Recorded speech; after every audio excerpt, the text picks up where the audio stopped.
ये मेरा सौभाग्य है कि जब मैं उत्तर प्रदेश में मुख्यमंत्री बना, आदरणीय प्रधानमंत्री जी ने जब मुझे दायित्व दिया तो मैं आगरा गया था। तो आगरा में एक म्यूजियम बन रहा था, उसका नाम था मुगल म्यूजियम। मैंने कहा भी मुगल म्यूजियम आज के दिन पे, मैंने कहा इसका नाम छत्रपति शिवाजी महाराज का म्यूजियम रखो। हमारा संबंध छत्रपति शिवाजी महाराज से है, हमारा संबंध मुगलों से नहीं है, और इसलिए छत्रपति शिवाजी महाराज के नाम पर जाना जाएगा ये म्यूजियम। और छत्रपति शिवाजी महाराज की स्मृतियों को वहां पर सजोने का कार्य पूरी भव्यता के साथ आज हम लोग उसको आगे बढ़ाने का काम कर रहे हैं। आदरणीय प्रधानमंत्री जी ने उत्तर प्रदेश में एक डिफेंस कॉरिडोर की घोषणा की। यह डिफेंस कॉरिडोर भी छत्रपति शिवाजी महाराज को ही समर्पित है। भारत की रक्षा सेनाएं आत्मनिर्भरता के लक्ष्य को प्राप्त होंगी, इस दिशा में कार्य भी वहां हो रहा है। तो यहां पे तो शक्तियां भी जुड़ रही हैं और पूज्य संतों के माध्यम से भी भक्ति भी आपस में एक दूसरे का सानिध्य प्राप्त कर रही है। और इसी का परिणाम है, जब ये शक्ति मिलेगी, भक्ति और शक्ति का अद्भुत संगम होगा, तब 500 वर्षों की गुलामी की दास्ता से मुक्त होकर के अयोध्या में राम मंदिर का भव्य अद्भुत क्षण भी, वह अलौकिक क्षण भी हम सबको देखने को प्राप्त होता है।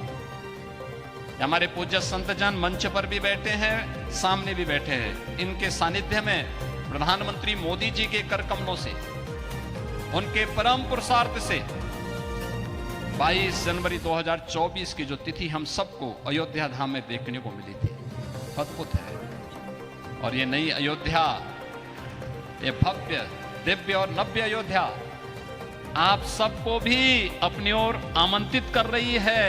और उसी आमंत्रण के साथ आज हम सब पूज्य स्वामी गोविंद देव गिरि जी, जिन्होंने अपने लिए नहीं, सनातन वैदिक धर्म के लिए अपना सब कुछ समर्पित कर दिया, पूरे देश के अंदर, पूरी दुनिया के अंदर वैदिक पाठशालाओं की स्थापना करके श्रीमद् भगवत गीता के संदेश को जन जन तक पहुंचाने के लिए वेद पाठी एक लंबी परंपरा को देश को दे करके ये देश वेदों का मार्गदर्शन प्राप्त करेगा।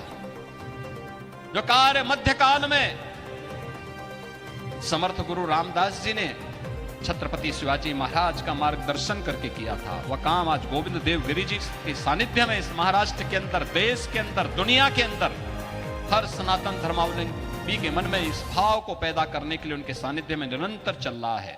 मोदी 3.0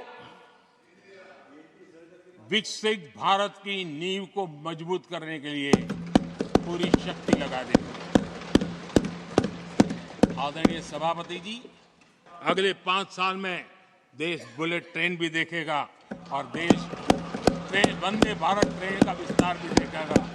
आदरणीय सभापति जी, अगले 5 साल में आत्मनिर्भर भारत का अभियान नई ऊंचाई पर होगा।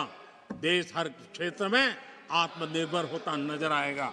आदरणीय सभापति जी, आने वाले 5 साल में मेड इन इंडिया सेमीकंडक्टर दुनिया में हमारी गूंज होगी। इलेक्ट्रॉनिक हर गुड्स में वो चिप होगी जिसमें किसी न किसी भारतीय का पसीना होगा।